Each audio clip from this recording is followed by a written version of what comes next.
ejemplo, si no hacen el parcial y luego se presentan al recuperatorio, ¿sí? Es un derecho. Eso sí, tengan en cuenta que la nota válida es la del recuperatorio, ¿sí? Por ejemplo, si yo me saco un 4 o un 5 en el parcial y digo quiero promocionar, me presento nuevamente en el recuperatorio y tengo la mala suerte que me saco un 3, la nota válida es el 3, ¿sí? No se promedia ni se toma la nota más alta, se toma siempre la del recuperatorio. O sea que si yo me saco un 1 en el parcial y luego un 8 en el recuperatorio, promociono la materia, ¿sí? Bueno, siempre y cuando cumpla con el resto de los requisitos. Sí. Es un parcial con recuperatorio y luego evaluamos la segunda parte con el trabajo integral. Pero no, no, eso depende de la organización de cada materia. En el caso nuestro, sí, sí. En el caso nuestro,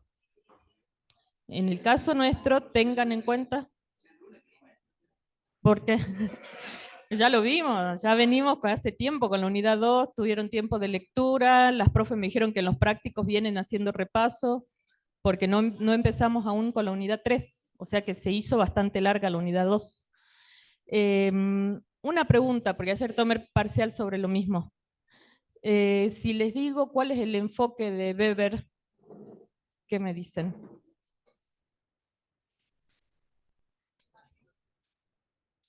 ¿Desde qué enfoque escribe Weber su teoría sociológica? Sí, pero ¿cuál es el enfoque? A ver, esto va a ser una masacre. No. Enfoque. Enfoque interpretativo comprensivo. Interpreten la consigna. ¿Cuál es enfoque? Bueno, me mató que gran parte no haya podido responder eso tan sencillo, porque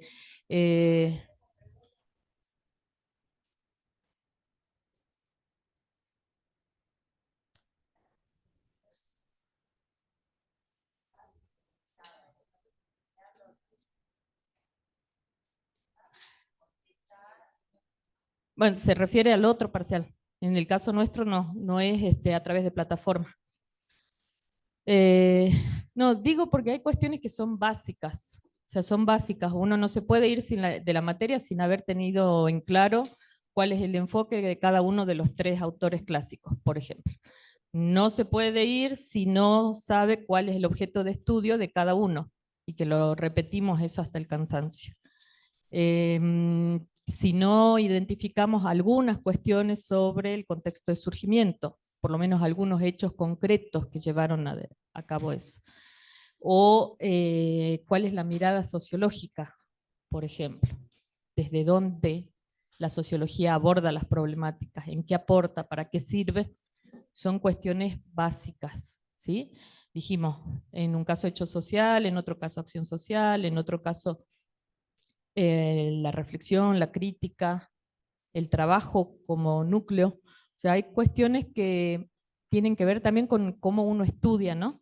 Por un lado está la lectura de los textos, pero por otro lado también tengan en cuenta que en las clases siempre vamos tirando pautas acerca de qué es lo importante. O sea, cuando un docente vuelve siempre sobre un tema es porque eso es prioritario.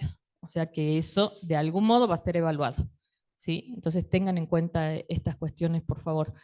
El parcial, bueno, trabajamos la unidad 1 y 2, tiene que ver con cuestiones interpretativas, cuestiones básicas que tienen que ser comprendidas, o sea, núcleos centrales de cada uno de los temas.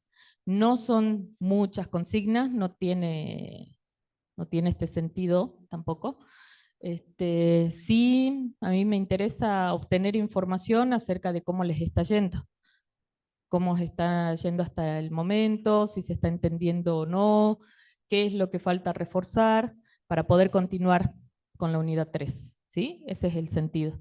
Lo que sí, para poder, como son tantos parciales, tantos para corregir, y queremos hacerlo lo antes posible, poder entregarles las notas para que sepan y poder ver quiénes recuperan y quiénes no. Vamos a organizar un modo de preguntas que va a ser un poco más extensas y alguna parte más estandarizada, o sea, algunas partes que van a ser como de preguntas más cerradas, de sí o no, o de elegir algún tema, o de elegir algún autor, o cuestiones así, y algunas otras preguntas, o sea, de forma combinada, con un poco más de desarrollo o de interpretación o de análisis de un caso o de análisis de una viñeta o de un título de una noticia, ¿sí? O sea, va a tener una cuestión combinada el parcial para que podamos corregir más rápidamente, ¿sí? Para que podamos tener un criterio común entre todas las profes y decir, bueno, esto es lo válido y a partir de ahí avanzar más rápido en la corrección. No estoy muy de acuerdo en esta idea del multiple choice, por eso es que no lo hacemos de esta forma, pero también vamos a tratar de conjugar un poco y un poco, porque si no, no avanzamos nunca en la corrección. Y sí, bueno, de ahí vamos avanzando hacia lo que va a ser el trabajo final. Nosotros a partir de acá comenzamos la unidad 3, ya la unidad 1 y 2 está totalmente terminada, así que hoy comenzamos la unidad 3 y ya empezamos con el desarrollo para que luego de las notas del parcial podamos dejarles ya las consignas del trabajo final con tiempo, no es que el trabajo final se entrega ahora, van a tener más de un mes para realizarlo, pero para que vayan mirando, para que vayan pensando, para que vayan identificando por ahí qué problemática les interesa trabajar, vayan pensando en los ejemplos posibles, porque el trabajo práctico final tiene ese carácter, ¿sí? De análisis, de reflexión, de poder integrar las lecturas que vienen haciendo, van a tener la posibilidad de hacer uso de un poco más libre de la bibliografía y elegir los textos que ustedes consideren que son los más adecuados,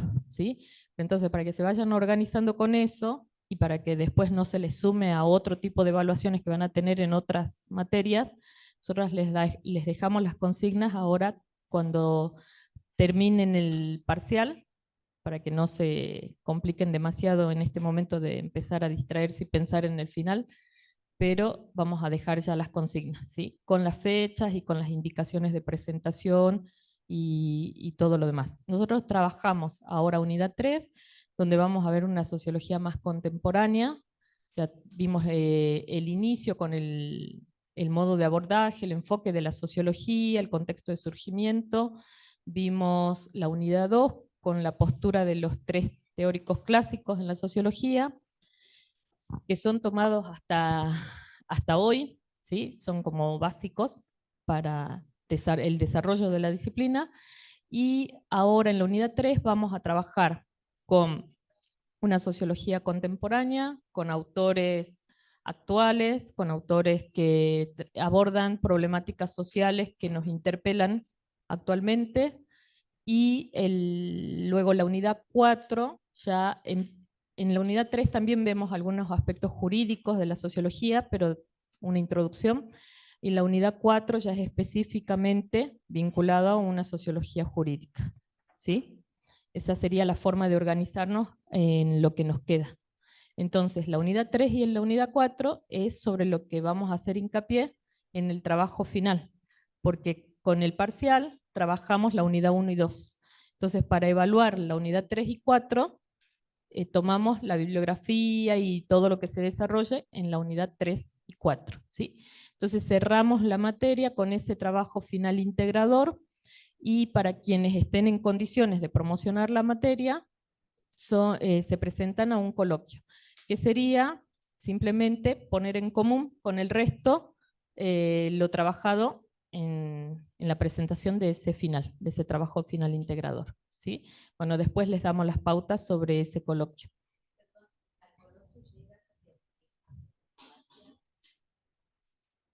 Al coloquio llegan quienes aprueban el parcial con nota 7+, quienes tienen el 80% o más de asistencia y los trabajos prácticos aprobados, ¿sí? tengan en cuenta esto, la asistencia es sumamente importante. Por lo tanto, bueno, yo ya les pedí a la profe que me vayan pasando un reporte de asistencia para ir viendo desde ya quiénes están en condiciones de promocionar y quiénes no. De todos modos, si no llegan al 80% de asistencia, pueden regularizar también la materia con un 65%. ¿Sí? Si no llegan al 65%, o sea, quien no vino hasta hoy ya queda libre. Si no llegan al 65%, ya quedan libres. Entonces contamos de la cantidad de clases que tiene la materia, sacamos el porcentaje, cuántas podían faltar y cuántas para llegar a esos porcentajes. Y los trabajos prácticos aprobados. Tengan en cuenta también, creo que no es el caso acá, pero me parece que hubo una situación similar en una materia, de que solamente las personas que figuran en el SIU son quienes cursan y a quienes se le pasa la nota. ¿Sí? Por más que se saquen un 10 y tengan el 100% de asistencia, si no están en el listado de SIU que está compartido en el aula, no pueden ni regularizar, ni promocionar, ni nada la materia, porque nosotras como docentes no tenemos la potestad de agregarlos a una lista, ¿sí? Porque eso se ocupa el sistema, y solamente, y no se puede modificar, no tenemos la posibilidad de modificar. Por eso les recomiendo que siempre en todas las materias y en toda su cursada, ingresen ustedes al sistema y fíjense en si aparecen inscriptos en la materia. A veces se inscriben, por ejemplo, ahora fueron inscriptos automáticamente, pero de aquí en más, cada uno elige qué materias inscribirse. O sea, hace una inscripción anual, que sería la carrera, pero después, aparte, se inscribe para cada una de las materias que va a cursar. Y a veces se les pasa, o no se inscriben en una, o hay un error, o puede haber algún tipo de equivocación, y no se inscriben, cursan la materia, y luego al final no se puede cargar la nota. Entonces tienen que recursar y esperar al año siguiente para recursar la materia.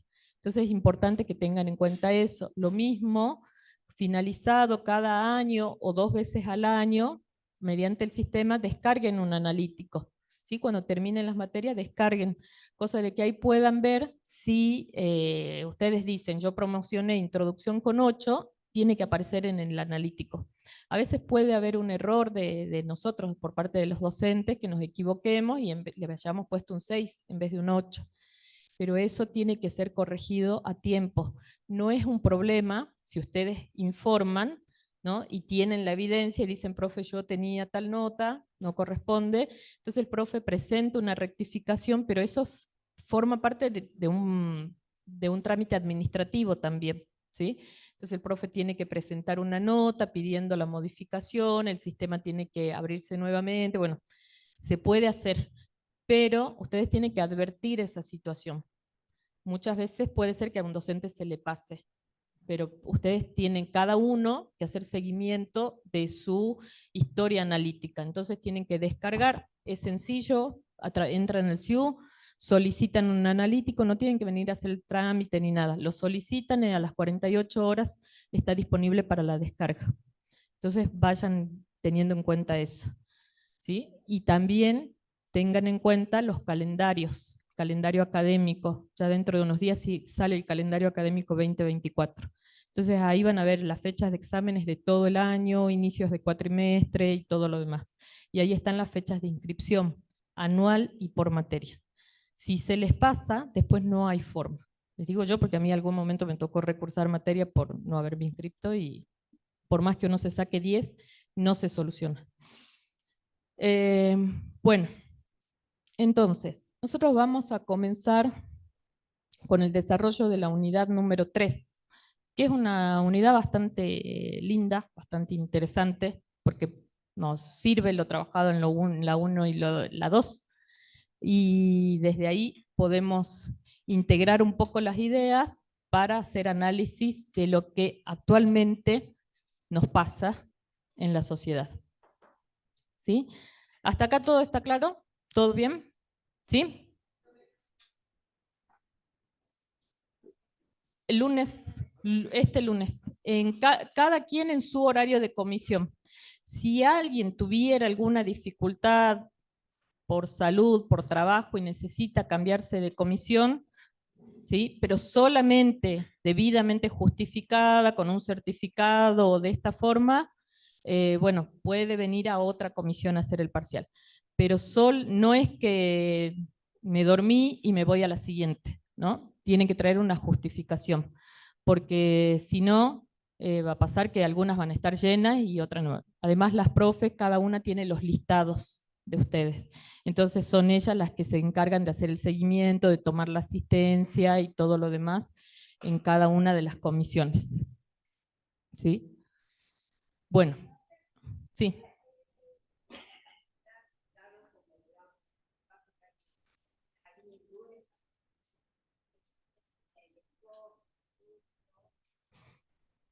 Las profes me dijeron que ya hicieron cierre y repasos una y otra vez. No podemos continuar en la unidad 2 porque si no, no vamos a terminar con el programa y después la unidad 4 va a ser pesada y no vamos a avanzar y nosotros vamos a evaluar igual. Así que ya pasó mucho tiempo entre la unidad 1 y 2. Es igual, lean sus apuntes porque sobre lo que yo hice hincapié en cada uno de los autores es eso lo que se les toma. ¿Sí? Obviamente, consideren que es importante la fundamentación teórica.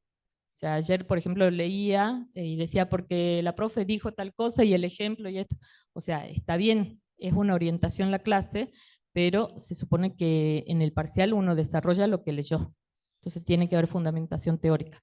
No de memoria, pero sí yo tengo que poder fundamentar diciendo, según Weber, lo que sucede a partir del enfoque interpretativo es tal, tal. O sea, una cuestión comentada, si se quiere, acerca del autor, pero yo tengo que poder identificar qué dice cada uno, qué desarrolla cada uno. ¿Sí?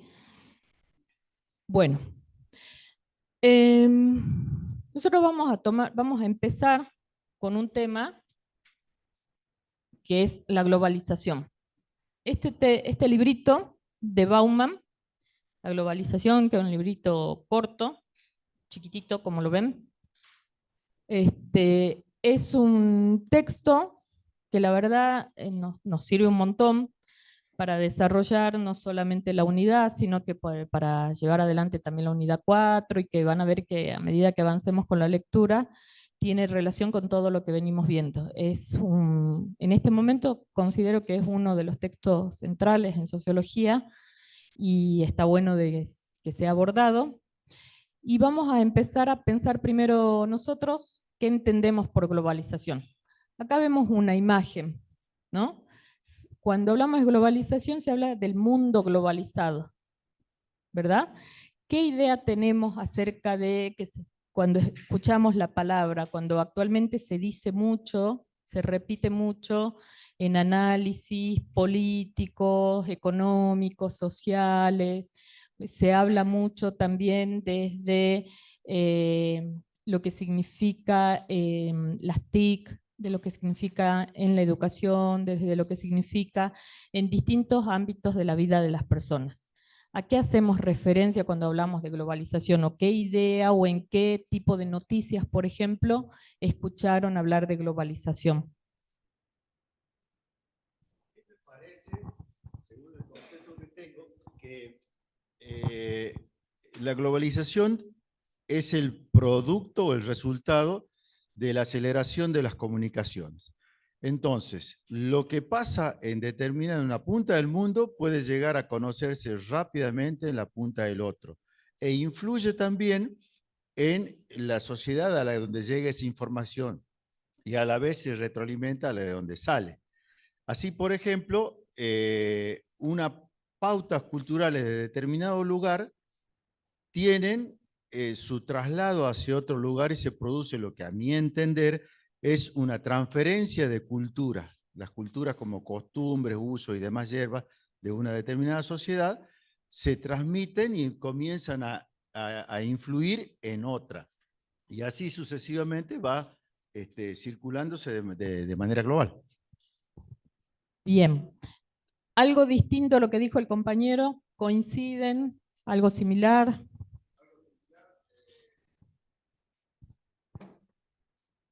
Como decía el compañero acá, bueno, en la antigüedad o tiempo, no mucho tiempo atrás, había muchos problemas de comunicación, entonces las sociedades trabajaban en cierta forma en estanco por zonas. Si bien había una influencia cultural, comercial y de comunicaciones, política o social, era más local o por zonas.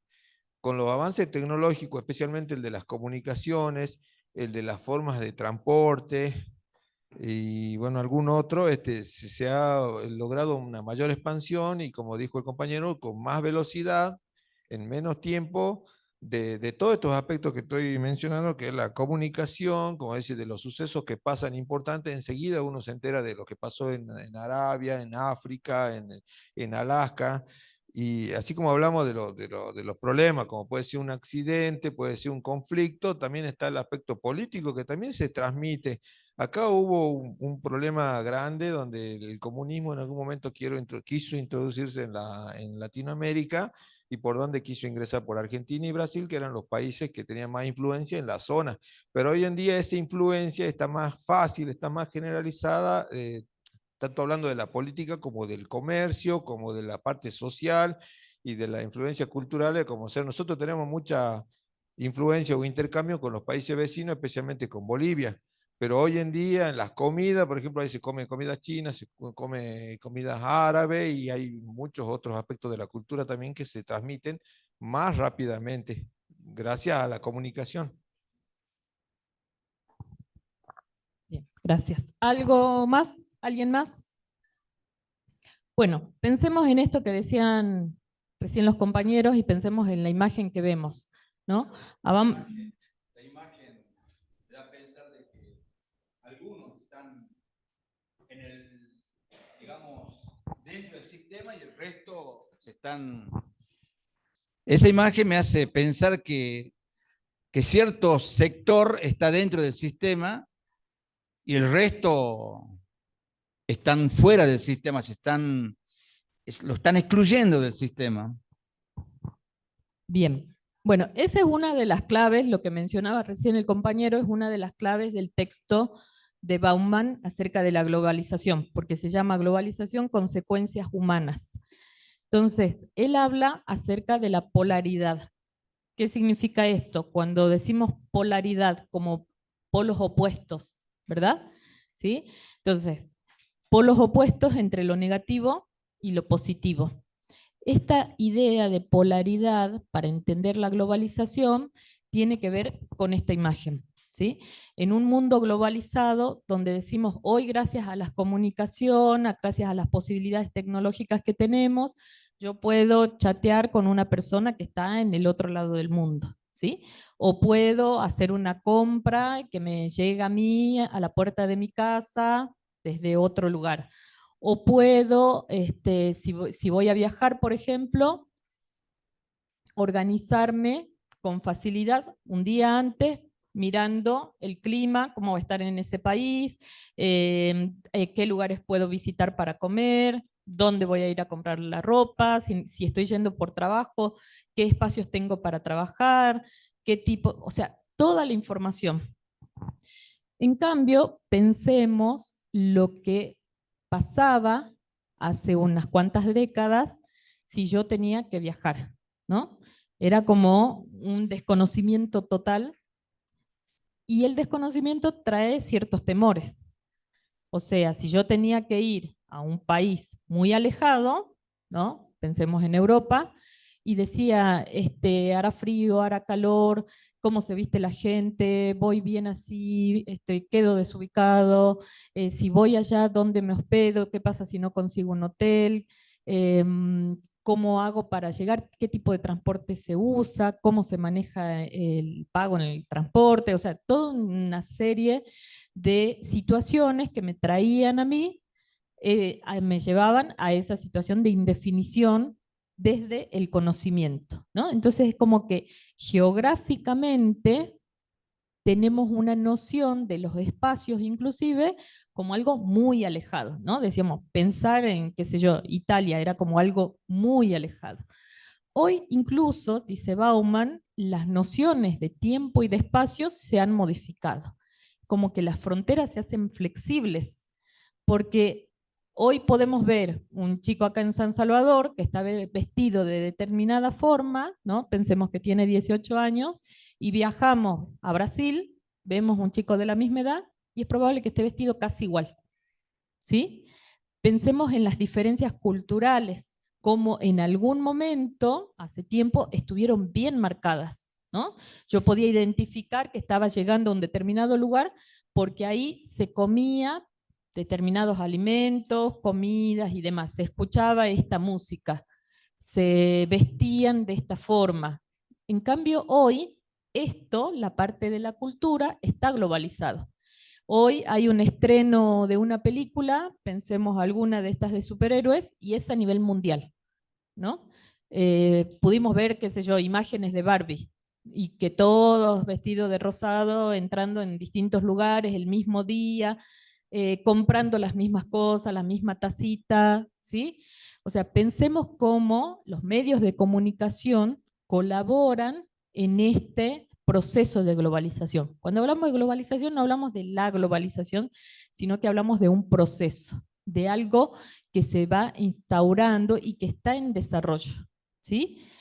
Pensemos, por ejemplo, en lo que significa el Mercosur actualmente. ¿Qué idea se les viene cuando pensamos en el Mercosur, por ejemplo?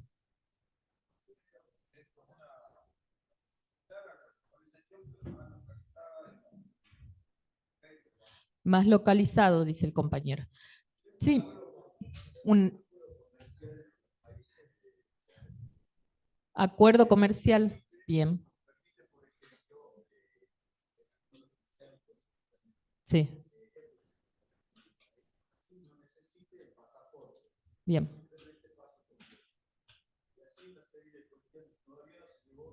Una moneda, como el euro.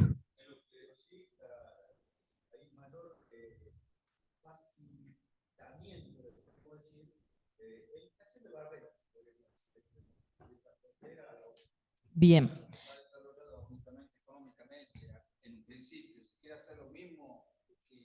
Económica y políticamente.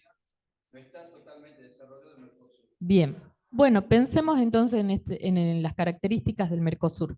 Ahí vamos a ir entendiendo cómo la globalización es ese proceso que tiene implicancias en lo económico, en lo político, en lo social y cultural, ¿sí?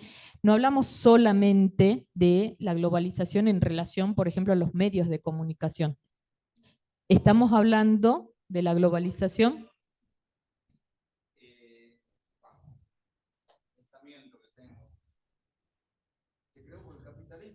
Sí. Empezó por el capitalismo, así es. Tiene... El famoso Halloween, porque, o sea, tiene una repercusión respecto al capitalismo, algo cultural que viene de Estados Unidos, que se creó de otra cultura, que llegaban en ese momento y que actualmente se globalizó tanto que llegó hasta acá y que se hacen operativos para que se pueda transitar ese día. Entonces creo que el Halloween sería una repercutación de respecto a la globalización que hay acá y que actualmente se sufre. Claro, no sería un aspecto de la globalización porque los aspectos son así. Las grandes ramas son lo económico, social, político, ¿sí? Cultural. Ahora, este Halloween, como dice la compañera, sería un ejemplo, ¿no? Para entender de qué modo, desde lo cultural, por ejemplo, va avanzando este proceso. Entonces, Bauman dice que las fronteras se hacen flexibles. Hoy no tenemos la noción, la misma noción acerca del tiempo y de lo geográfico que teníamos en otro momento. Porque hoy, como decíamos, tranquilamente yo puedo estar chateando con una persona que está al otro lado del mundo, se acortan las fronteras. Hoy se percibe geográficamente, inclusive, que todo es más cercano, todo es posible. Sí, sí, sí, sí. También pensemos en esta idea del Mercosur, cómo las fronteras se hacen flexibles, ¿no? Cómo yo puedo, como decía el compañero, moverme por distintos lugares y se van quitando cada vez más las restricciones para que pueda ir de un lugar a otro, en cuanto a lo burocrático.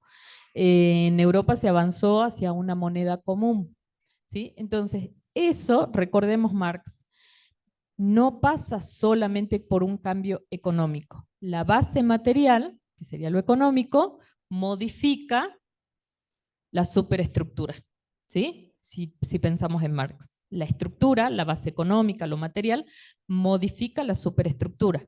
Por lo tanto, nosotros vamos a modificar en cuanto a modos de pensar, en modos, no es lo mismo la idea, la concepción de un adolescente actualmente que la que teníamos hace 6, 7 décadas, ¿sí? Este acceso que actualmente tenemos a través de los medios de comunicación, a través de la TIC y demás, a la información de manera rápida, ¿sí?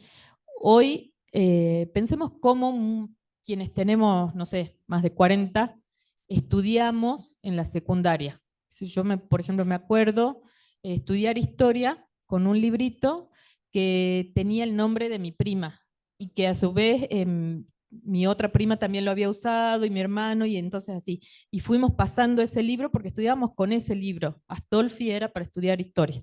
Entonces, hoy no se nos ocurriría que mi hijo vaya a historia y que lleve el mismo libro que yo estudié. Sí pasó en otros momentos, porque el acceso al conocimiento también era de esta forma, ¿sí? Hoy es como todo rápido, efímero, ¿sí? Cambiante. ¿Qué hay ahora con aquel joven, chico, cualquiera, hasta las personas mayores como yo, que no tienen el acceso a la computadora, al servicio de Wi-Fi, de Internet, al celular? Y al día de hoy, me ha pasado porque lo he visto, darme con alguien que con más de 50 años no sabe leer y escribir. ¿Dónde quedó ese ser humano? Quedó allá abajo. Ese se quedó afuera del mundo, no se subió al mundo, se quedó abajo. Y esa realidad la tenemos hoy acá. Y no son uno, son un montón. Justamente por eso es que Bauman habla de las consecuencias humanas de la globalización, ¿sí? Y todo lo que veníamos viendo acerca del capitalismo, vamos a poder entenderlo ahora con esto. ¿Por qué él habla de polaridad, de polos opuestos? Porque quienes se encuentran dentro del grupo que tiene las posibilidades de integrarse plenamente a este proceso de globalización, van a poder, claro, van a poder acceder a las mejores condiciones. O sea, si yo tengo internet en mi casa, si tengo todas las condiciones para una vida cómoda, si además tengo el conocimiento para poder moverme con todo este desarrollo, puedo, no sé, estudiar una carrera a distancia, puedo hacer teletrabajo, puedo comunicarme con otros países, puedo, o sea, de algún modo, ¿no? Acceder a todos los beneficios que trae aparejada la globalización.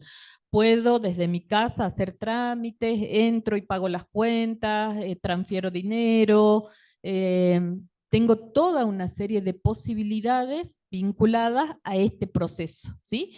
Puedo tramitar viajes al exterior, puedo hacer reservas en el exterior, puedo mandar dinero, o sea, para quienes tienen las condiciones necesarias, económicas y de conocimiento, culturales también, el proceso de globalización nos va a beneficiar. Pero como dice el compañero, ¿qué pasa con las personas que no tienen las condiciones para poder sumarse activamente a este proceso?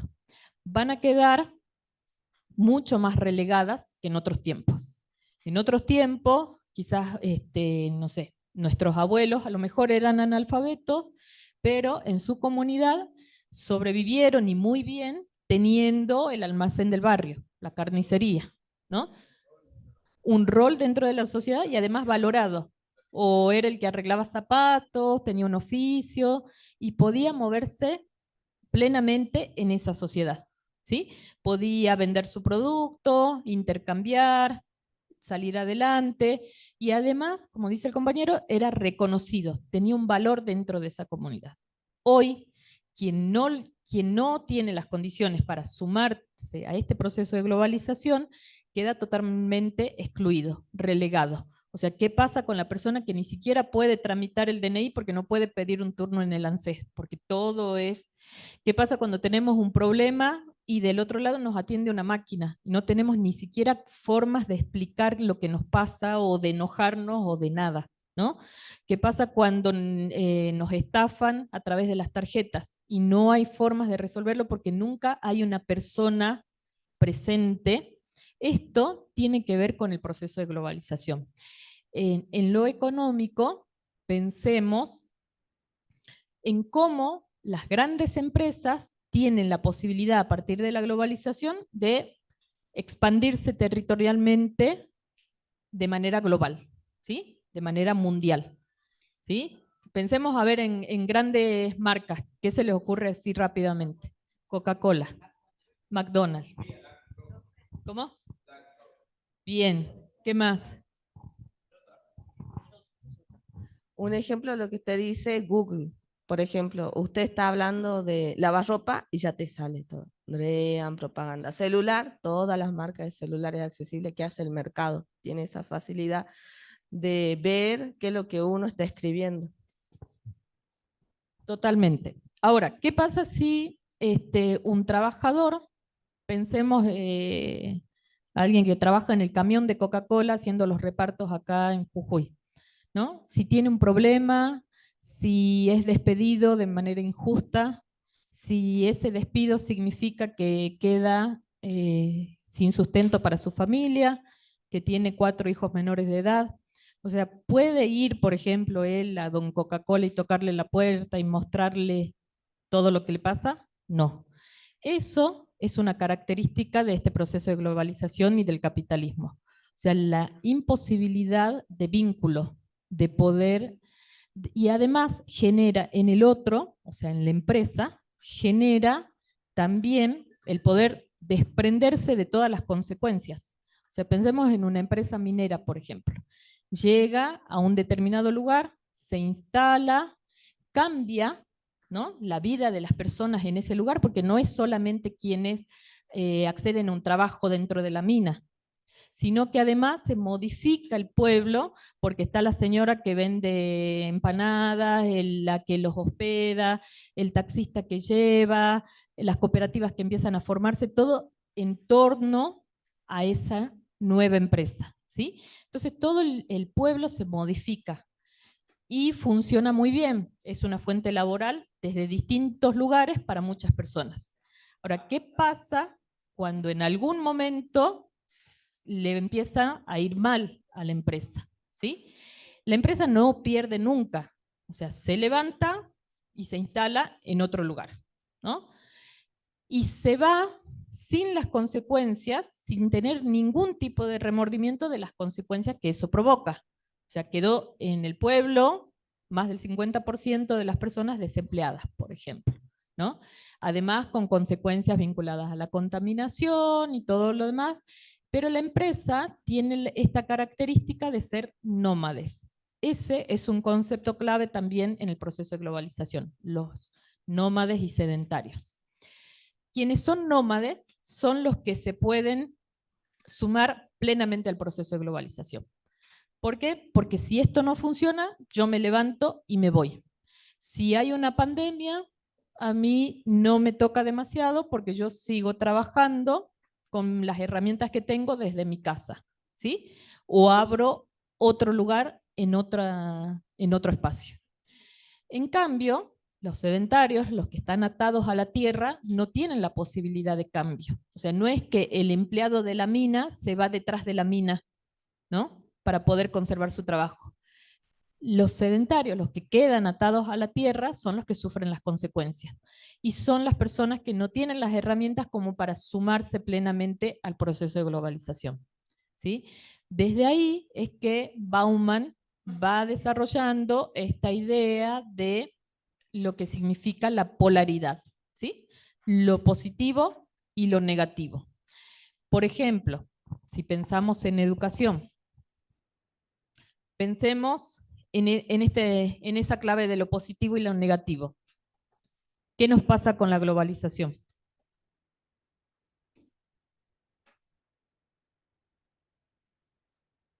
El positivo es la parte económica, generalmente.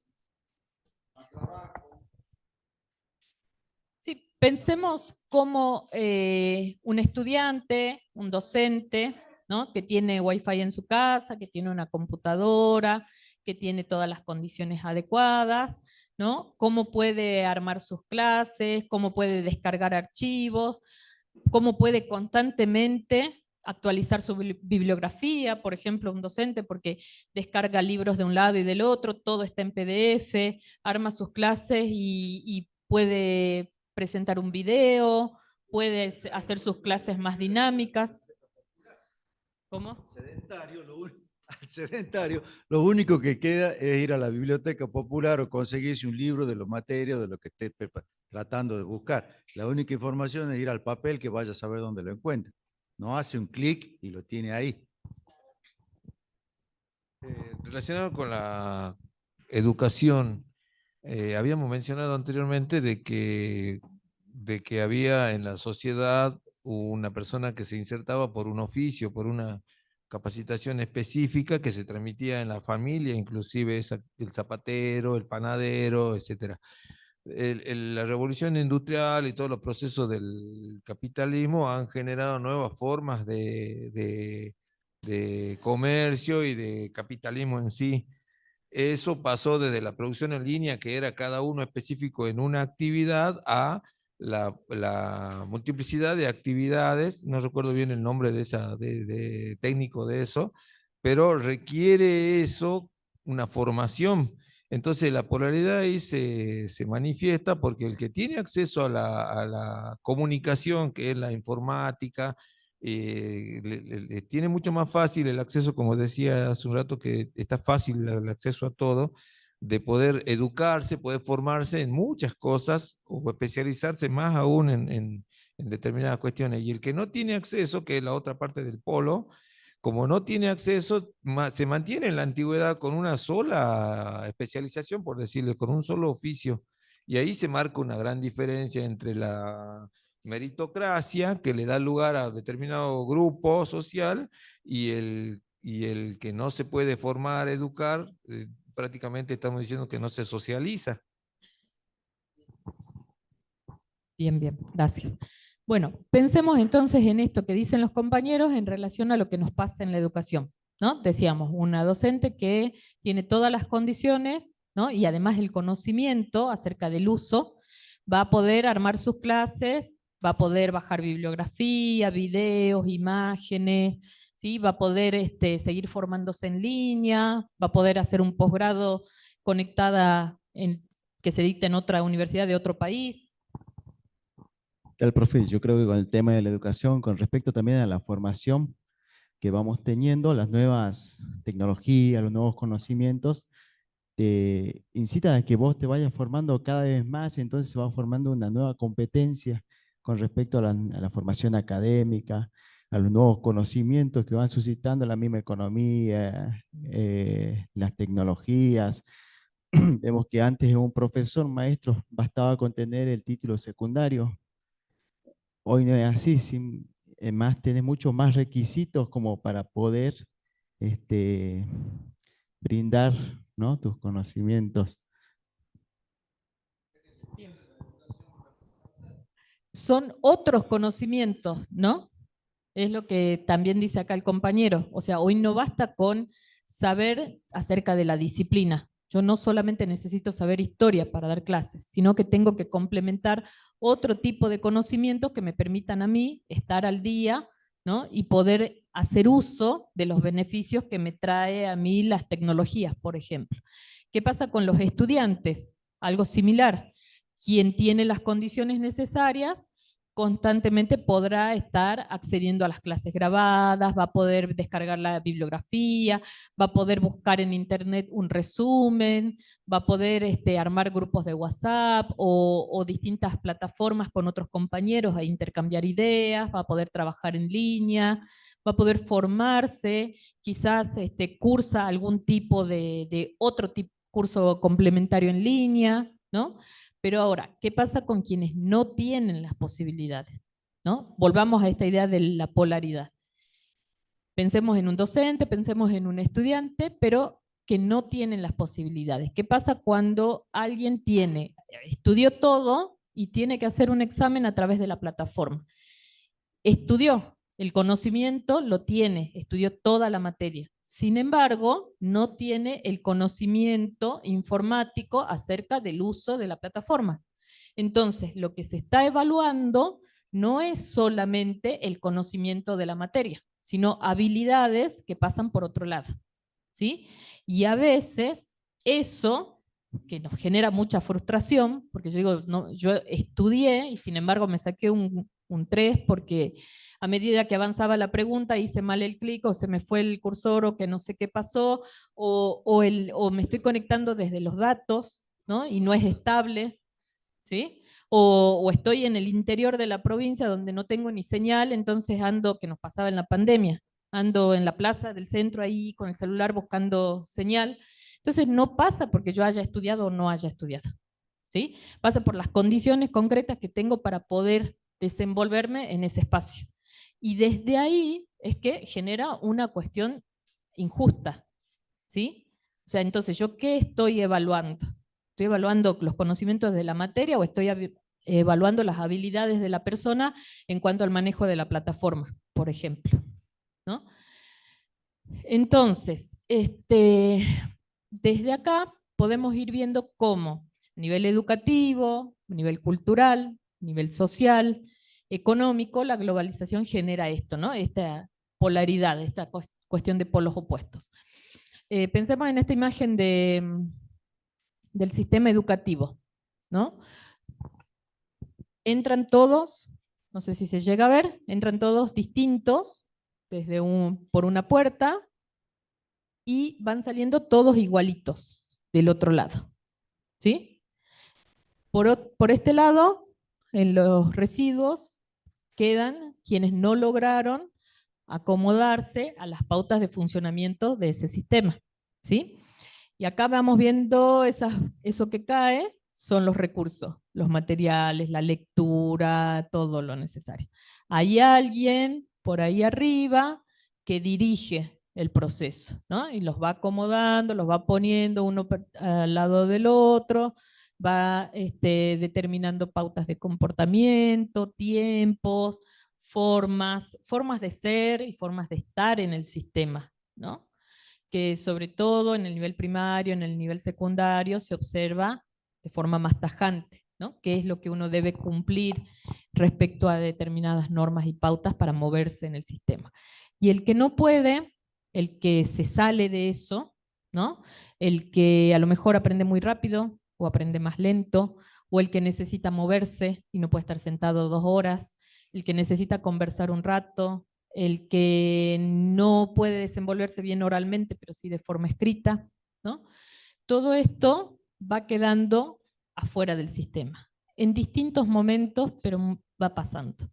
Capaz que no se fue en la primaria, pero capaz que sí se llevó todas las materias en la secundaria y repitió hasta que no pudo volver. Entonces, cuando hablamos del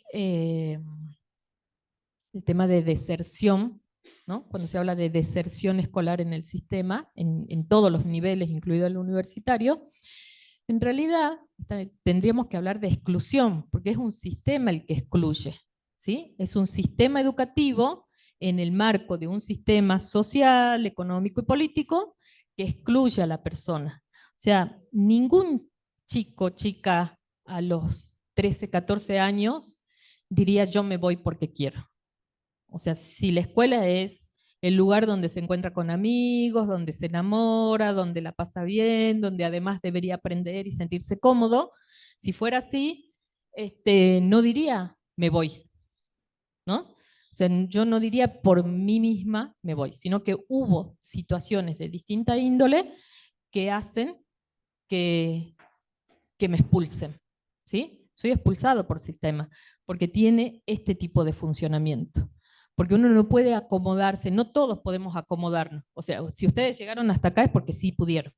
Pero en el camino deben haber tenido muchos compañeros, compañeras que fueron quedando, ¿no? Que no tuvieron las posibilidades de responder a las pautas de funcionamiento de un sistema que establece tiempos, normas, reglas, formas de comportamiento, formas de estudiar, formas de aprender, y que apunta principalmente a la homogeneidad, ¿sí? El sistema necesita tener grupos homogéneos. ¿Por qué? Porque si yo tengo que evaluar según las características de cada uno, si tengo que enseñar según las características de cada uno, si tengo que esperar los tiempos de cada uno, o sea, no está armado, y no digo solamente por los docentes, sino que a nivel de sistema no está armado como para que eso sea posible, ¿sí? Porque llega tal fecha y hay que presentar una planilla, llega tal fecha y los chicos necesitan una libreta, entonces hay formas de funcionamiento que llevan a que eso sea así. Entonces, termina decantando en la exclusión de grupos de personas que se van tornando invisibles, ¿no? Desde ahí, desde el sistema educativo, es que podemos entender cómo después eso se asocia a la exclusión en la globalización. O sea, porque si yo empiezo a quedar desde la escuela afuera, luego voy a quedar en el sistema afuera, ¿no? Porque no voy a tener, por ejemplo, habilidades mínimas para presentar una nota, para completar el formulario, para descargar la aplicación, porque hoy todo dice, todo, descargue esta aplicación, haga clic acá, vaya allá y así, ¿no?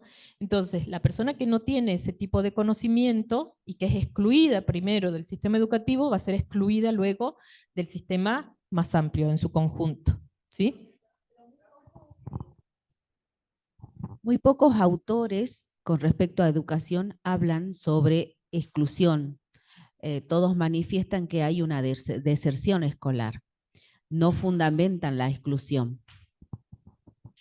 ¿De dónde viene la palabra deserción? A ver, los que son más grandes por ahí. Abandonar. ¿Dónde se usa? ¿En qué ámbito se usa el desertor? Militar. Militar. Ámbito militar. Que abandona por propia voluntad las filas. Es más, cuando existía la ley 17.531, que era la ley del servicio militar obligatorio, existía una falta militar grave que era la falta de deserción, que es ausentarse de las filas por 5 días con sus noches. De ahí viene del ámbito castrense el desertar, abandonar una tropa, unas filas. Por lo tanto, fijémonos en lo que significa para la persona ser un desertor, ¿no? En ese ámbito. O sea, es el que no es valiente, el que abandonó, digamos, el que se fue. Entonces tiene toda una connotación negativa respecto a quién es el desertor. Y además es la persona que individualmente decide hacerlo, ¿no? Es el responsable individual de esa acción. Es tal persona con nombre y apellido, es un desertor.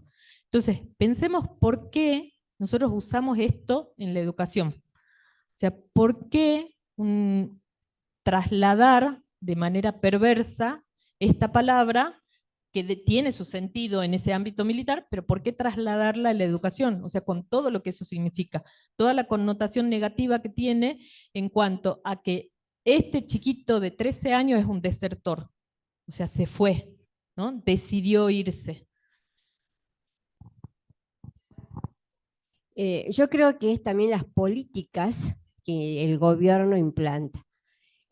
Porque hace poco, por ejemplo, me empezó con en el marco académico, que después que tenía muchas posibilidades y muchas personas no la pudieron entender, donde muchos de esos que están quedando fuera, como dice el sistema, podían ser incluidos.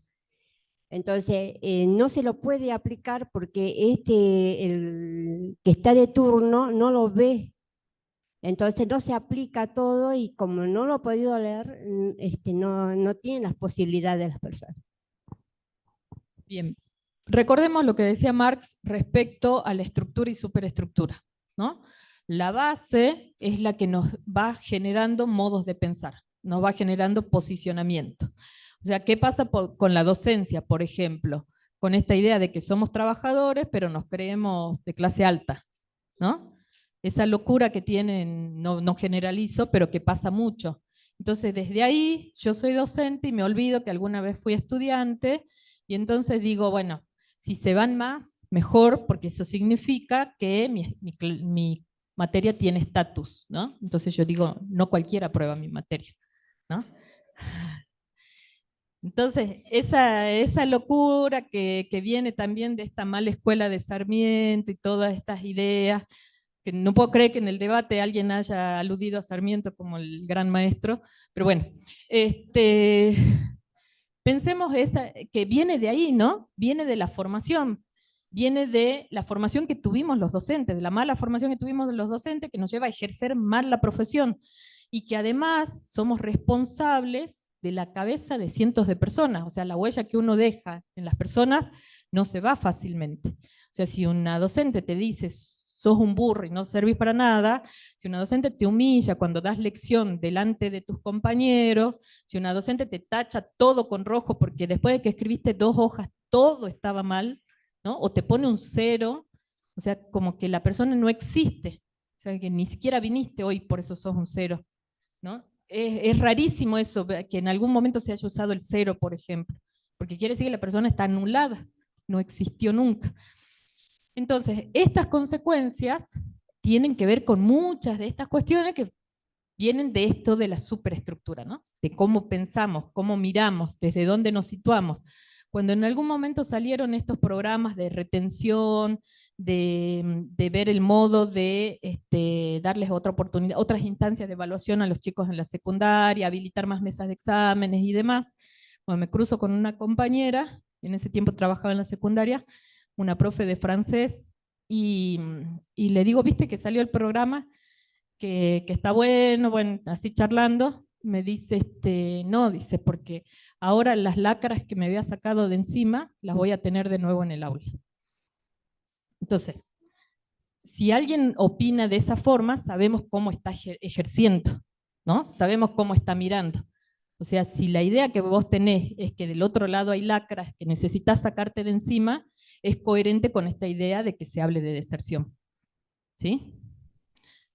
Entonces, tenemos que hablar de exclusión, porque la persona no decide irse. No es que yo diga, yo soy un vago y yo quiero terminar trabajando, no sé, explotado en tal lugar porque no sé leer ni escribir. O sea, yo no decido eso, nadie elegiría eso en su camino.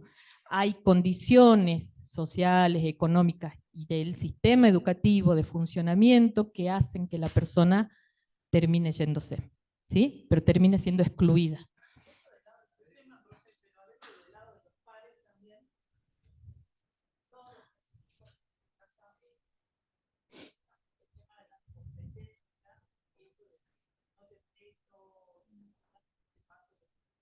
Sí, ahora, esas decisiones, por ejemplo, que entre compañeros pueden decir, si faltaste no te presto los apuntes o cosas así, tiene que ver también con decisiones que no son individuales. O sea, la persona funciona así, responde así, porque el sistema te obliga a ese tipo de competencia, ¿no? Entonces, a ver quién es el que recibe la bandera, quién es el que se va, quién es el que, ¿sí? Esta idea de competencia individual. Y esta idea a la cual quienes somos grandes nos acostumbramos, ¿no? Esto de no prestar, no mostrar, de que no me copien, de que, ¿sí? Hoy un poco está cambiando porque la idea de construcción hoy del conocimiento es diferente. Los chicos tienen otras actitudes en cuanto al conocimiento porque empezó, por ejemplo, a construirse de manera colectiva. Pensemos en Wikipedia, ¿no? En tantos espacios que hay, no sé, como Rincón del Vago, donde alguien dice, yo hice algo y lo cuelgo para ver si a alguien más le sirve. Eso en nuestros tiempos no pasaba, ¿no? Lo que yo hacía lo guardaba bien y no lo prestaba. Si yo sabía, no dejaba que nadie me copie. Entonces, estas formas también por ahí se están modificando, pero esas decisiones individuales tienen que ver con el funcionamiento del sistema.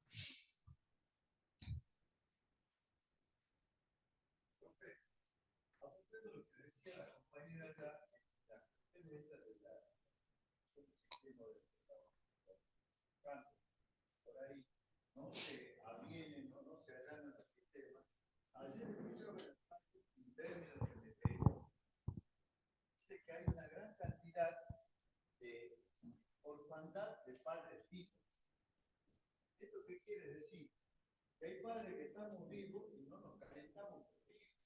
El hijo es como que, digamos, para el hijo su papá o su mamá no existe porque no se preocupan en dar el apoyo necesario, como decía la compañera, para que el chico trabaje, se inserte, se adecue y cumpla la exigencia del sistema escolar. Bien, ¿qué es lo que creo que comentamos en algún momento acerca de cómo las instituciones y el mundo adulto se fueron corriendo en este último tiempo? Gagliano es alguien que trabaja ese tema, ¿no? De cómo hoy nuestros jóvenes se encuentran huérfanos, ¿no?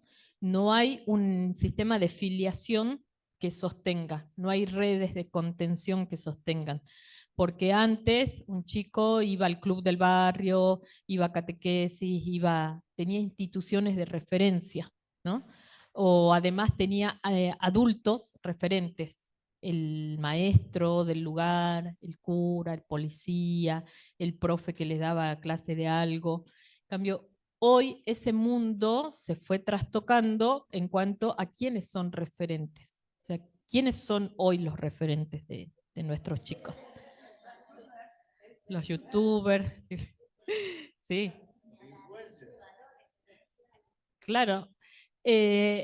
Entonces, si nosotros también nos corremos en ese lugar de asumirnos como personas referentes, entonces también hay un vacío en cuanto a, en medio de toda esta locura que es el capitalismo, la globalización, la competencia, una sociedad de consumo que les muestra, ¿no? A un chico les muestra constantemente la zapatilla, el último celular y esto, y las propagandas, y que si vos no tenés tal cosa no sos tal otra, o que si que sos linda tenés que usar tal cosa, o te tenés que vestir así. Entonces te muestra constantemente las imágenes, como decía la compañera, salen constantemente, si uno entra al Face, te sale, no sé, zapatos, qué sé yo, y por otro lado, tu realidad es que vos no podés acceder a eso.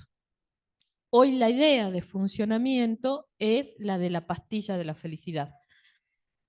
O sea que todo se obtiene de manera rápida, pero así también esa obtención del placer es pasajero. ¿Sí? No es que yo digo, quería tanto estas zapatillas que ahora las tengo y soy feliz. No, porque inmediatamente es reemplazado por otro. ¿Sí? Entonces, la construcción simbólica de la persona respecto a cómo a largo plazo yo puedo encontrar la satisfacción, hoy desapareció. Hoy todo pasa por lo efímero, por lo rápido. ¿Sí? Hoy puedo, no sé, mirar TikTok y me mato de risa con uno, paso, y con el siguiente me preocupo porque, no sé, es una imagen fea, o porque es una noticia, o porque es una muerte, o porque algo así. Paso, entonces como que no me quiero preocupar, paso y me vuelvo a reír con el otro, y así, ¿no? Entonces yo tengo la posibilidad de la pastilla de la felicidad, porque todo se consigue ahí de forma rápida. O sea, yo subo una foto al Face y ahí todos somos flacos y lindos y felices y con nuestras parejas re felices, y nos damos vuelta y somos otra cosa, ¿no?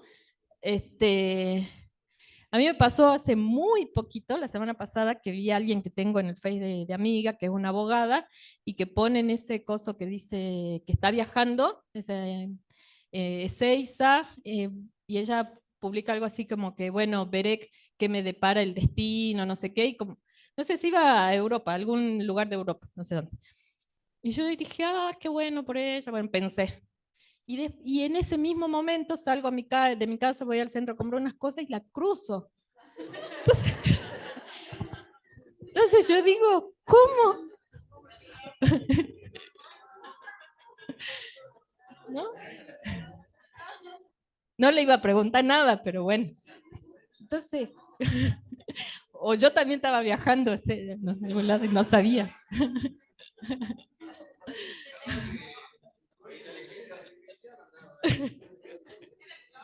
Era el clon de ella, no sé.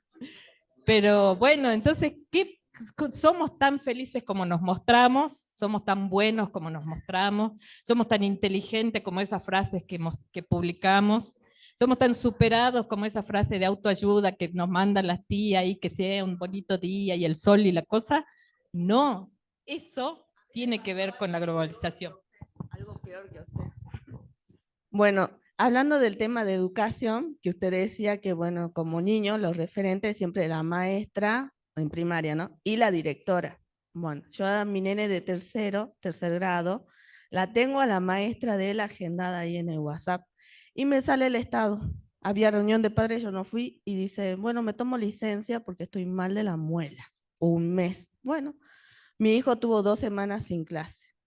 Y veo el estado, la señora en Brasil, acostada así. ¿Qué hago? Digo, le voy y le digo a la directora, no, porque la directora dijo, no, se va porque está enferma y va a venir un reemplazo. Claro, o sea, pensemos también cómo la vida de las personas se hace pública, ¿no?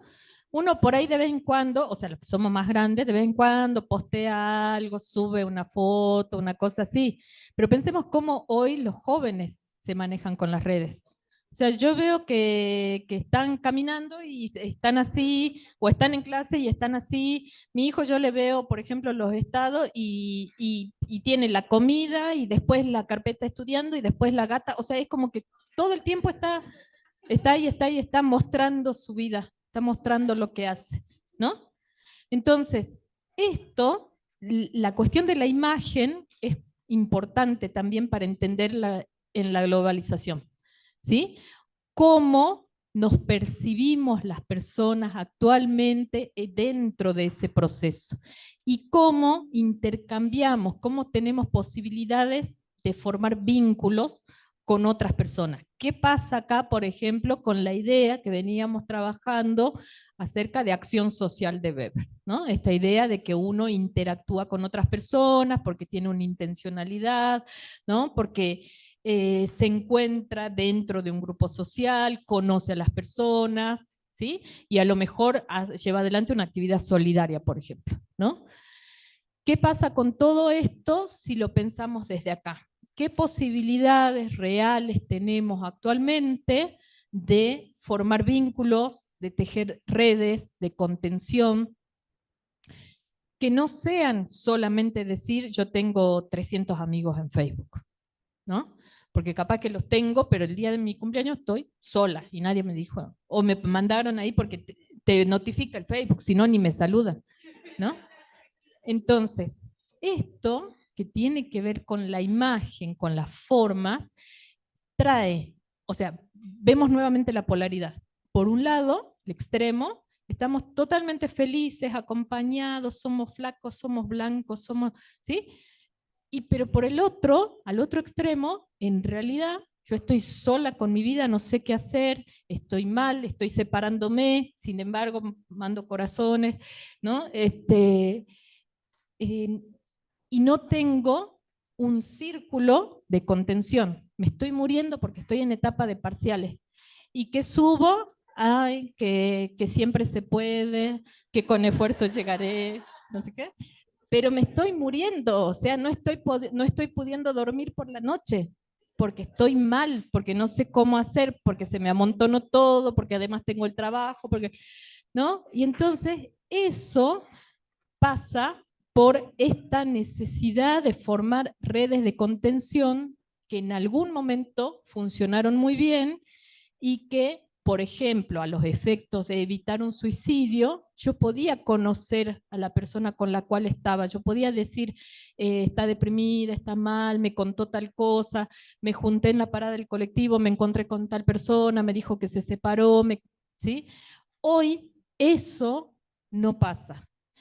Pero no solamente no pasa porque las personas y este funcionamiento esté así, sino que, por ejemplo, hasta desde lo urbano esto sucede.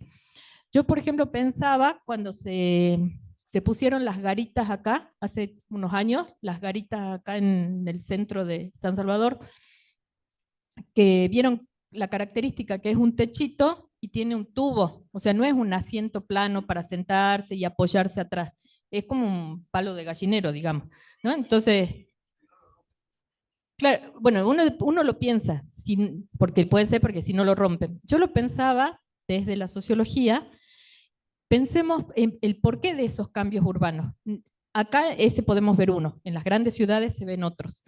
Pero eso, o sea, hace que yo me resguarde unos cuantos minutos mientras espero el colectivo del sol, de la lluvia, pero nada más. O sea, yo no me voy a poner cómodamente, no me puedo acostar, no me puedo sentar a leer. Si viene una amiga, no me puedo quedar más de una hora charlando ahí en ese tubo incómodo. O sea, está hecho para que el paso de las personas por ese lugar sea rápido. Está hecho para que yo esté lo justo y necesario y me vaya de ese lugar. Está hecho para que una persona en situación de calle no duerma en ese lugar, ¿no? Eso también tiene que ver con una lógica de la globalización, porque tiene que ver con una lógica de la imagen, no de la imagen de la persona solamente, sino de la imagen de las ciudades. O sea, ¿qué es lo que se muestra? ¿Sí? Lo que se muestra tiene que ser igual que lo que nosotros mostramos en el Face, todo lindo.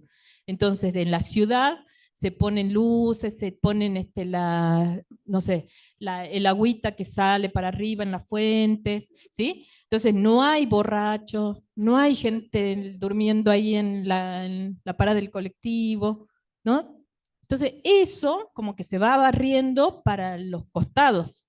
Entonces, no es que no haya, hay un montón de gente, pero que tiene vallada las plazas, por ejemplo, ¿no? Tiene vallada el acceso a ciertos espacios que antes eran públicos y hoy ya no, como la Casa de Gobierno, ¿sí? Entonces, por ejemplo, esa garita me permite a mí lo justo y necesario.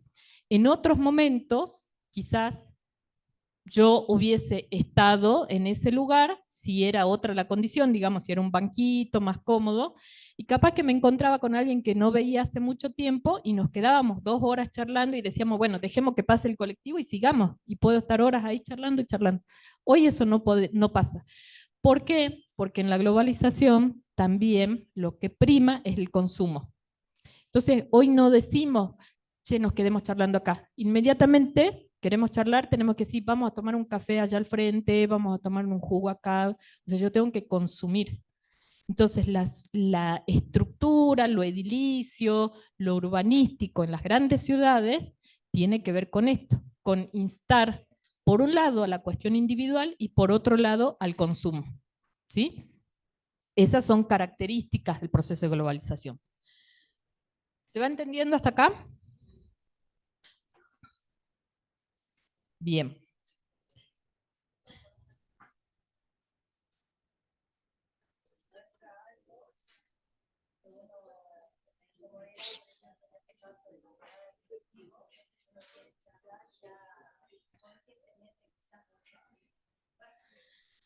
Claro, pero fíjense que lo que es importante entender es que no son decisiones individuales.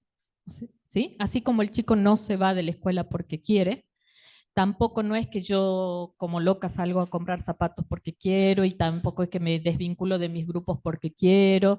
¿Sí? Hay un sistema a nivel social funcionando de este modo que nos va llevando hacia eso. ¿Sí? La explicación sociológica tiene que ver con esto, ¿no? Que no son cuestiones individuales, sino sociales. ¿Sí? ¿Qué me posibilita a mí, qué posibilidades tengo yo de interactuar en esta forma, en este modo de funcionamiento? ¿Sí? Si, por ejemplo, si no tengo plata, no voy a poder ir a tomarme un café con la persona que me encontré. Entonces me saludo rápidamente y cada quien su camino. Entonces yo no me entero qué le pasa, si se separó, si está mal, si está deprimido, si le fue mal en el parcial. Y así como no me entero, tampoco me entero de lo que le pasa a mi otra vecina y tampoco me entero de esto y así. Y vamos avanzando hacia la individualidad, ¿no? Donde cada uno, claro, y además cada uno va corriendo atrás de la zanahoria. ¿No? Entonces, si es así, o sea, yo entro en esta competencia en cuanto a los demás. El que está al costado forma parte de esa rivalidad, ¿no es cierto? Entonces, y en algunos casos llega a formar parte de la rivalidad hasta el extremo, ¿no? Entonces, el que es diferente a mí es enemigo. Entonces, si yo voy caminando por una calle, pronto viene un chico y tiene ropa deportiva y una gorrita, capaz que salgo corriendo porque, ¿no? Yo estigmatizo a esa persona identificándola que me va a robar, que me va a asaltar, que no sé qué más, ¿no? Cuando en realidad tiene que ver simplemente con un modo de vestirse. Sin embargo, cuando me acostumbro a andar por determinados lugares, en determinadas situaciones, mirar siempre lo mismo, es como que voy poniendo orejeras y voy siempre por el mismo camino, entonces todo aquello que sea diferente a mí me causa rechazo. Y ese rechazo me causa temor. Y ese temor también a veces se convierte en algo peor, ¿no? Entonces yo le tengo bronca. Entonces odiamos a determinados grupos de personas, ¿no? Y nos convertimos en estos odiadores por ahí que hay que terminar, que hay que acabar, que hay que, ¿no? Pero tiene que ver con esto, o sea, con las formas en que el sistema va avanzando contra las instituciones, contra las personas y nos va de algún modo arrinconando hacia eso.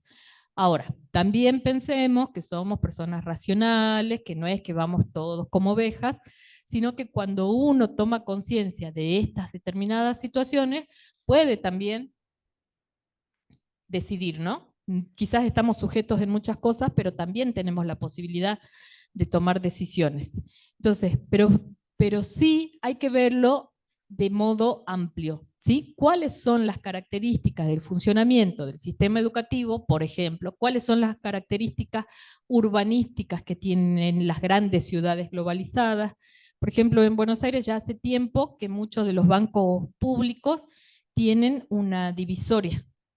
O sea, el banco tiene espacio para que se sienten 3 personas, pero le pusieron una divisoria de metal, así, armando 3 compartimentos. No está pensado para que uno se siente más cómodo, está pensado para evitar que la gente de la calle use el banco para dormir.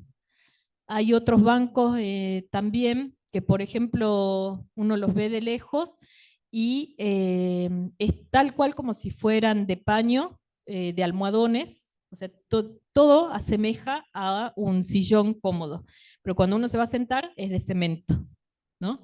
Entonces tiene que ver con lo que se muestra y lo que finalmente se busca, o sea, cuál es el objetivo. El objetivo es que ciertas personas no estén ahí, ¿no? Que el objetivo es ir corriendo de determinados lugares para poder mostrar otra imagen de sociedad, ¿no?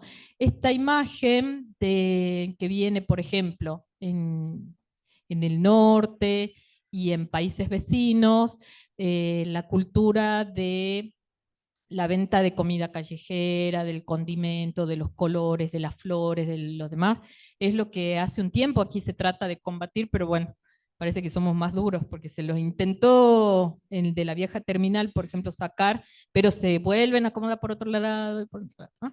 Pero la idea es esa, o sea, sacar todo esto, ¿no? Y que el modo de imagen a nivel social sea otra, ¿no? Entonces, saquemos esto y pongamos grandes cadenas, ¿no? Nombres de grandes cadenas, que la imagen a nivel de sociedad se muestre otra cosa. O sea, yo pongo una fuente bonita con agua de colores, ¿no? Pero ¿quiénes pueden acceder a ese lugar? O sea, ¿o qué pasa con las inversiones respecto a una fuente con agua de colores y el pavimento en Alto Comedero donde la gente no puede salir a trabajar cuando llueve, ¿no?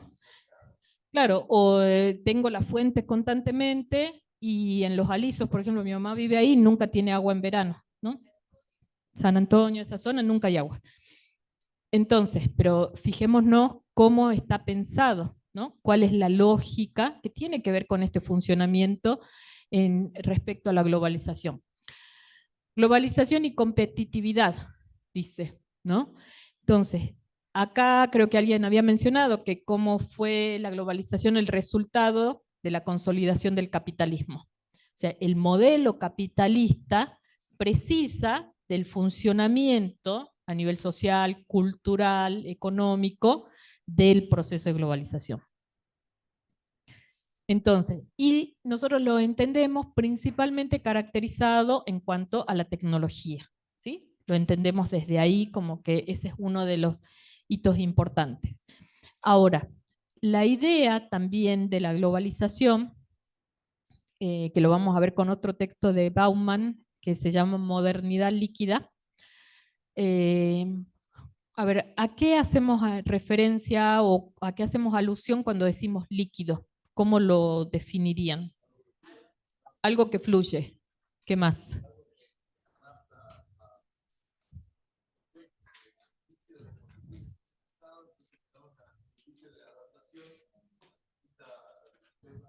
Se adapta a distintos envases, por ejemplo. Sí, bien.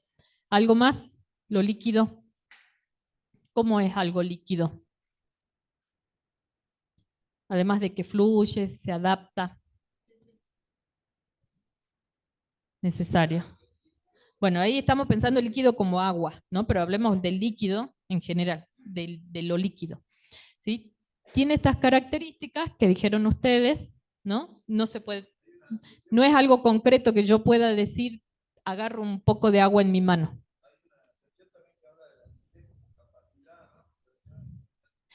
En el capitalismo, liquidez puede ser visto como una capacidad. Pero ahora, pensemos nosotros, desde Bauman, él habla de la modernidad líquida. Él dice que hoy, actualmente, en la sociedad, ¿cómo? Inestable, ¿sí? Bien.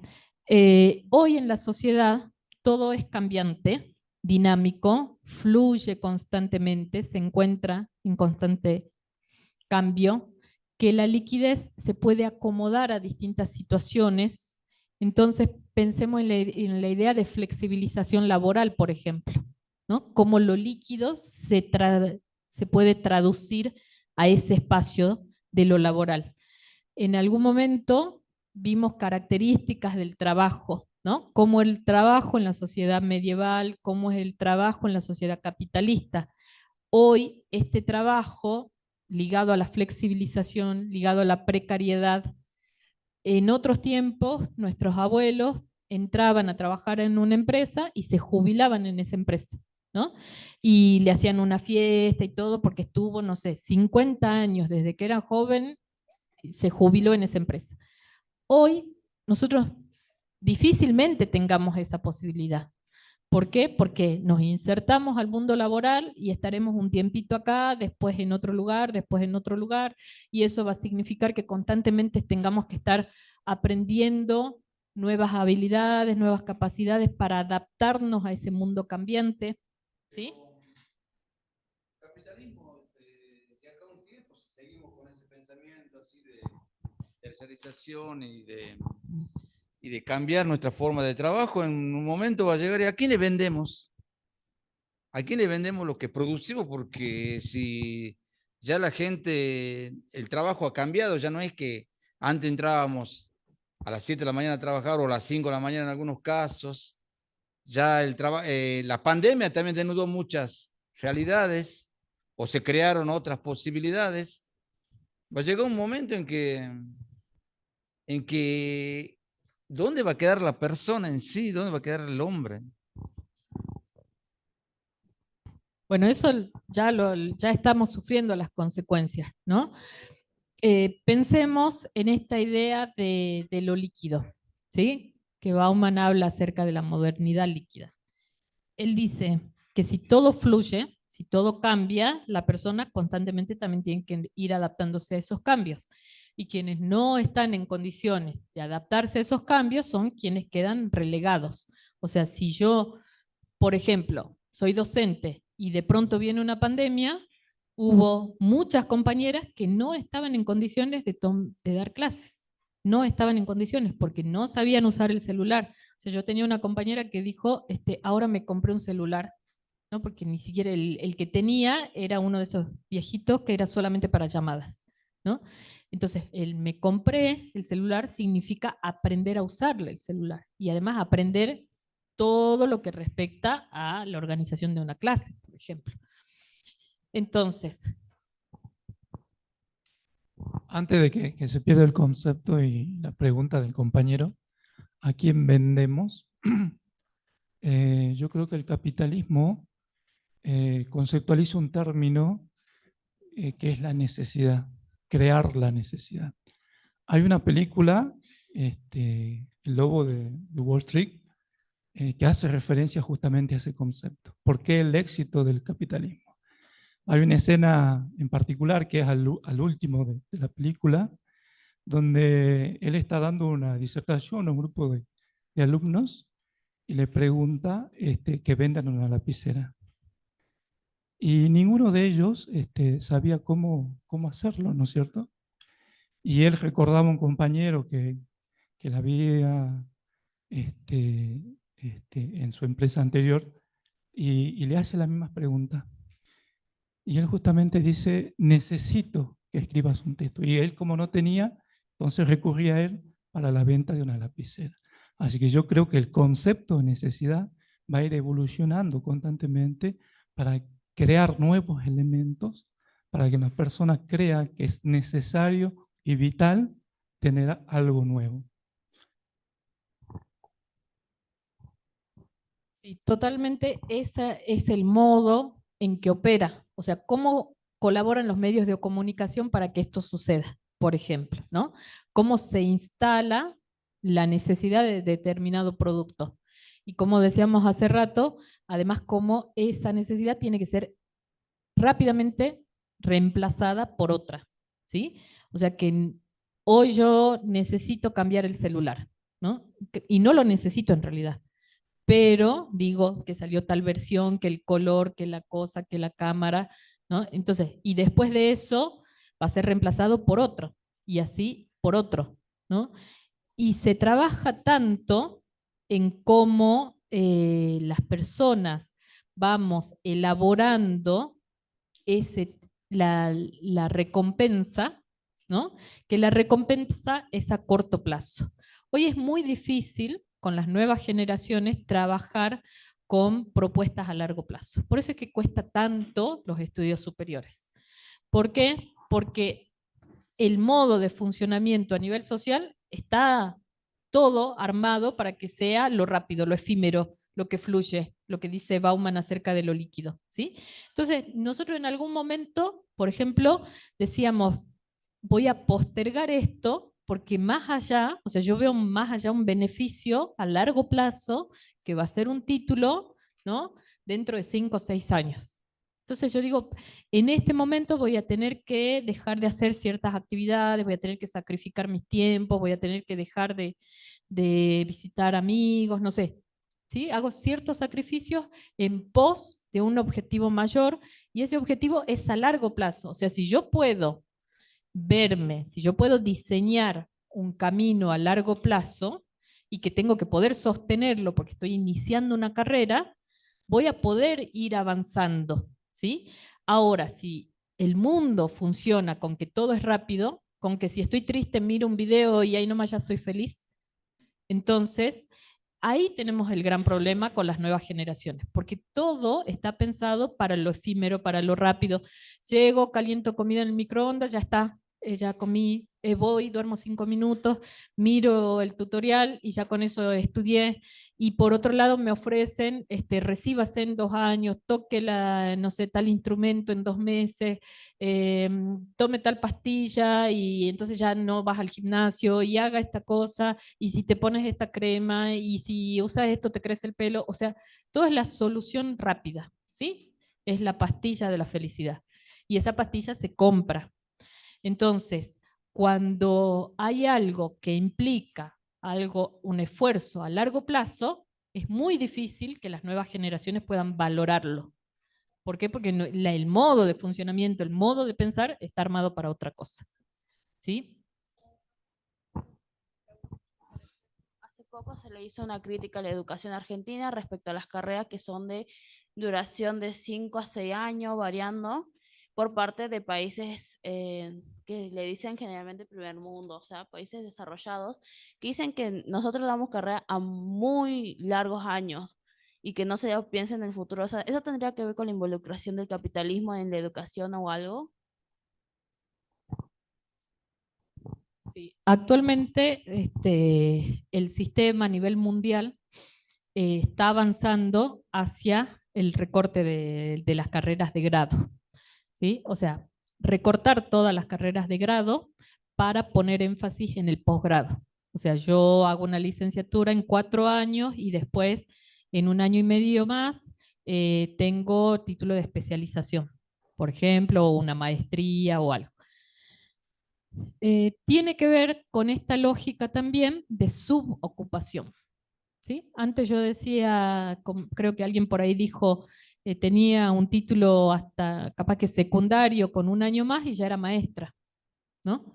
Hoy yo tengo que competir con un puntaje, ¿no? Y para eso tengo que tener mi título y otro curso y una diplomatura ¿sí? Entonces tengo que avanzar hacia eso, porque estoy dentro de un grupo, dentro de una rueda, donde todos vamos atrás de lo mismo y tenemos que competir entre nosotros. Entonces se acortan las carreras de grado para darle más énfasis al posgrado, ¿sí? Sí, de hecho nosotros estamos acortando. Esta carrera estaba pensada para 6 años y medio, entonces el programa se recortó. Y muchas de las carreras, por ejemplo, la licenciatura que tenemos en ciencia política, también era de 5, se pasó a 4 y así. Entonces se está avanzando hacia eso. Que no sería malo si tendría que ver con un estudio serio acerca del plan de estudios, de qué materias realmente son coherentes, necesarias y demás, y cuáles no. Ahora, cuando el recorte viene por esta otra cuestión de que hay una carrera alocada en cuanto a la acumulación de títulos para acceder a una fuente de trabajo, entonces ahí la cuestión es otra. ¿Sí? Y esto tiene que ver con lo que explica Bauman acerca de la modernidad líquida. ¿Sí? Cómo la precarización laboral, la flexibilidad son muestras de esta globalización y de la modernidad líquida. O sea, hoy esto de decir flexible, o sea, yo tengo que ser flexible, es decir, me tengo que poder adaptar a distintas situaciones. Esta idea de que se habla mucho hoy del aprender a aprender, ¿no? Como que uno dice, toda la vida te estamos aprendiendo, ¿no? Y no es solamente una frase, lo estamos haciendo porque no nos queda otra. O sea, desde que entramos al sistema y accedemos a un trabajo y aún así uno sigue, ¿no? Y tengo que hacer el curso y si quiero ascender tengo que hacer tal cosa y si quiero acceder a tal lugar tengo que tener tal título, ¿no? Y constantemente sigue y sigue y sigue, lo cual está buenísimo si es porque a mí me gusta lo que hago y quiero hacerlo mejor. Ahora, no está tan bueno si el sistema me lleva y si no entro en esa carrera, quedo afuera, digamos, ¿no? Entonces, volvemos a la imagen del inicio. ¿Quiénes son los que se encuentran plenamente globalizados y quiénes son los que quedan excluidos? ¿Sí? Estamos con la hora que veo gente afuera. Ya estamos en hora. Bueno, esta es una introducción a la unidad 3.